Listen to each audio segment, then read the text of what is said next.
guys, welcome back to my channel.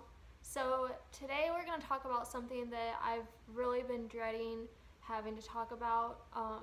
We're going to talk about Bits. So a lot of you have noticed that I haven't really been posting about him. You guys have been asking what's going on and asking if I'm going to keep doing the training series that I started with him, and there's just been a lot of questions about him, and I really just need to sit down and talk about what's going on. So that's what we're gonna do today. I'm gonna do my best not to get emotional with any of this, but no promises. And before we get too deep into this video, I just want to say that I'm not posting this to like complain. Like, that's not at all what I'm doing. I'm just talking about what's going on because you guys have been following him since the very beginning. I started the training series and it like included, you know, everything from his first day off the track, I'm pretty sure. I don't know. But you guys have been following him from pretty much the very beginning. I just want you guys to know what's going on with him and all that. So, and I'm also not asking for any advice. I know the majority of you guys that when you comment things, you're doing it because you're trying to help out, but I have a great vet and farrier that are working on this horse. They work on all of my horses, and you know, I really want to keep things between the people that actually personally know this horse. So yeah, that's just kind of what I wanted to say. So yeah, let's get to this. Counting all different ideas drifting away, past and present, they don't matter now, the future sorted out. So basically, I've been having a lot of issues with him, hence why I haven't been riding him. So his feet have been abscessing a lot. Well, we think they're abscesses. He has like really bad feet, so I'm pretty sure they're just abscesses. It's really hard to train a lame horse because, you know, when they're lame, you can't exactly do anything with them. So, you know, we'll get a couple good weeks and then, you know, pull him out, I'll lunge him or I'll get on him, and he'll be lame again, and so I'll treat him for an abscess, and then a few days later he's fine.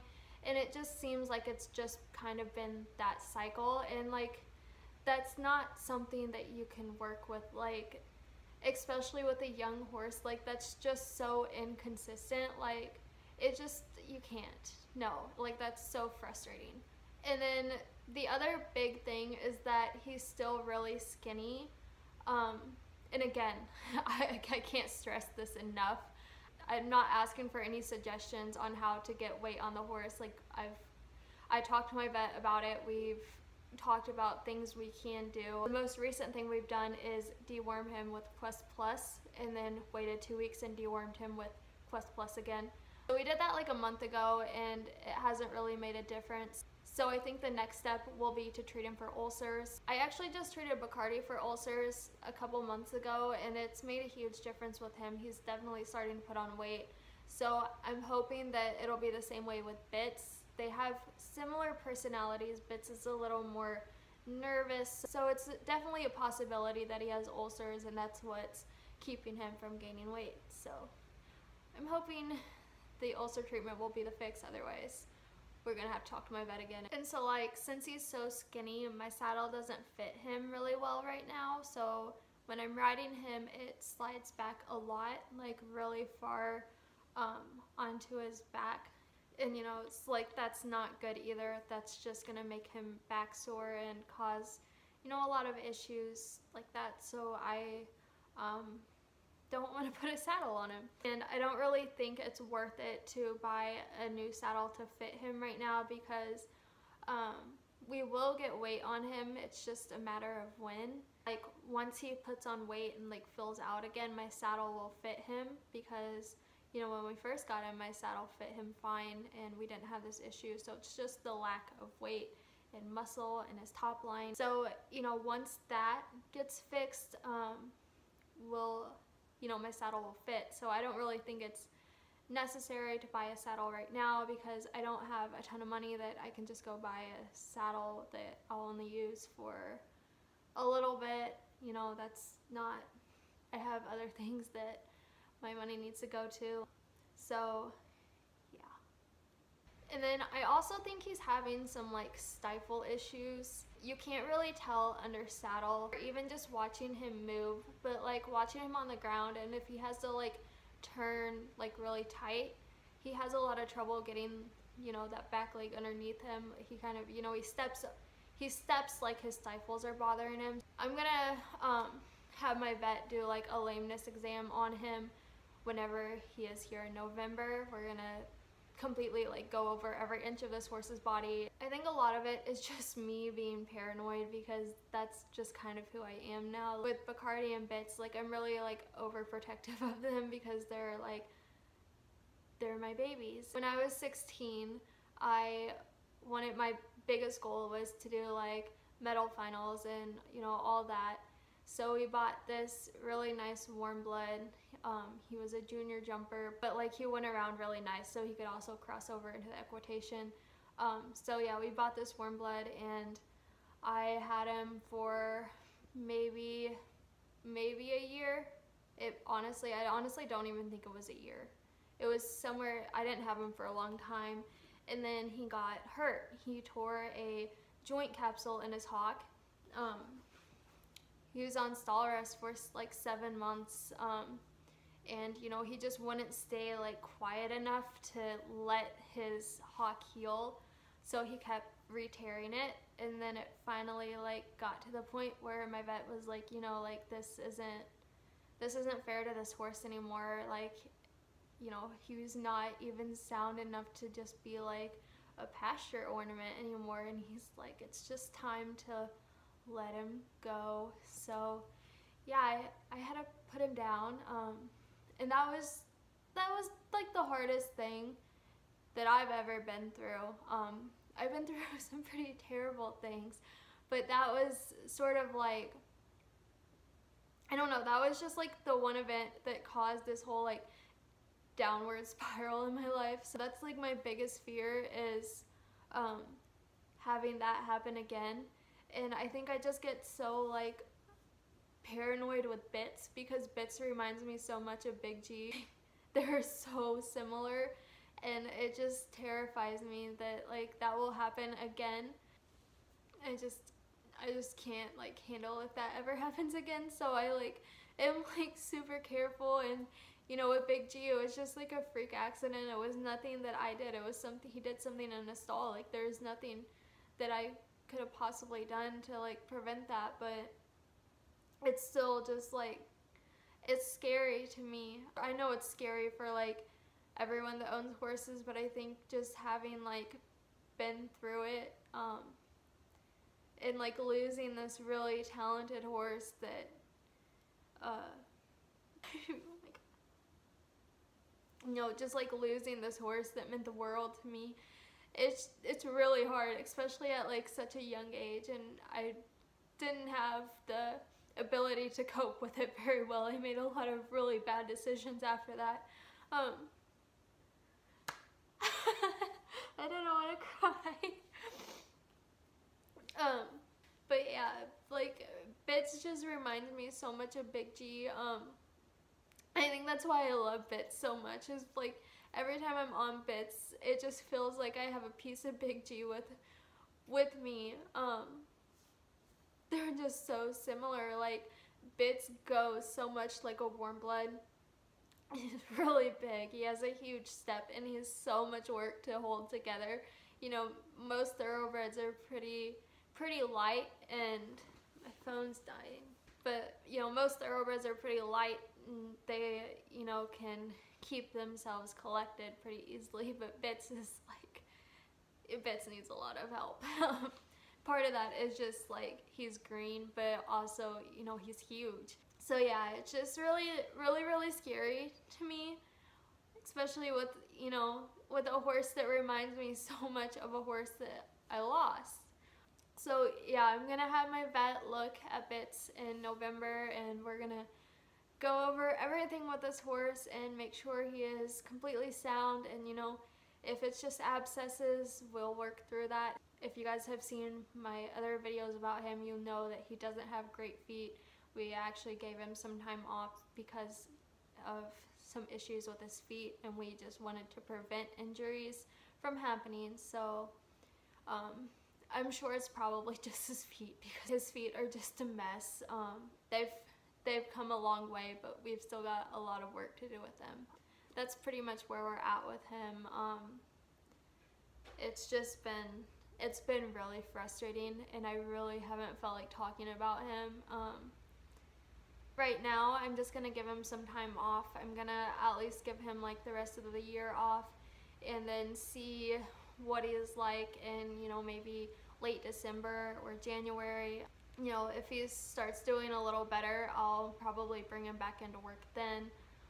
But right now, I think the best thing for him is just to give him time off and, you know, throw him out in a field and just let him be a horse. Let him kind of grow up a little bit. You know, he just needs time. Some horses need more time than others, and, you know, the best thing that we can do for them is be able to recognize it and put our own wants aside, because I would love nothing more than to be riding this horse and jumping and be at the makeover this year.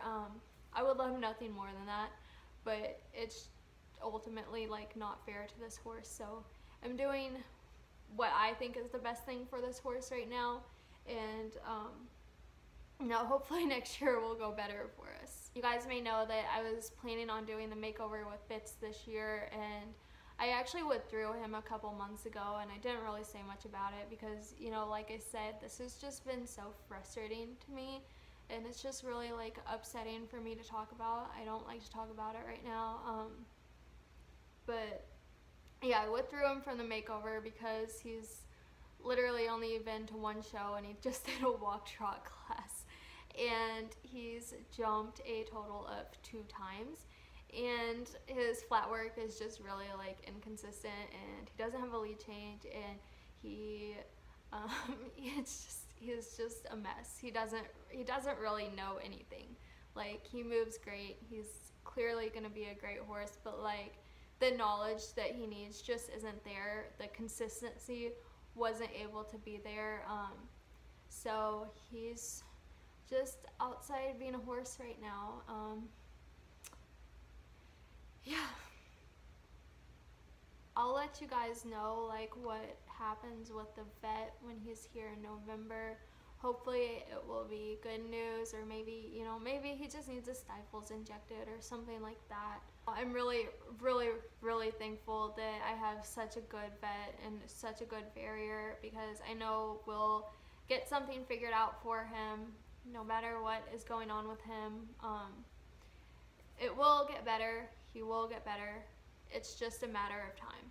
And then, you know, like I said, he has done a show. He's started jumping, and you guys haven't really seen any of that, so I'm gonna put some of the clips that you guys haven't seen of him at the end of this video. Whenever I do bring him back into work, I'll restart the training series that I was doing for him, because I was really excited to do that, and it totally failed. But yeah, as soon as I can start working with him again, I'll definitely get back into that. But, you know, right now he's just not doing anything at all, so that's where we're at with him.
There's still a lot of work to do, but I really do believe that once he gets into a consistent program, he'll turn into a very nice horse.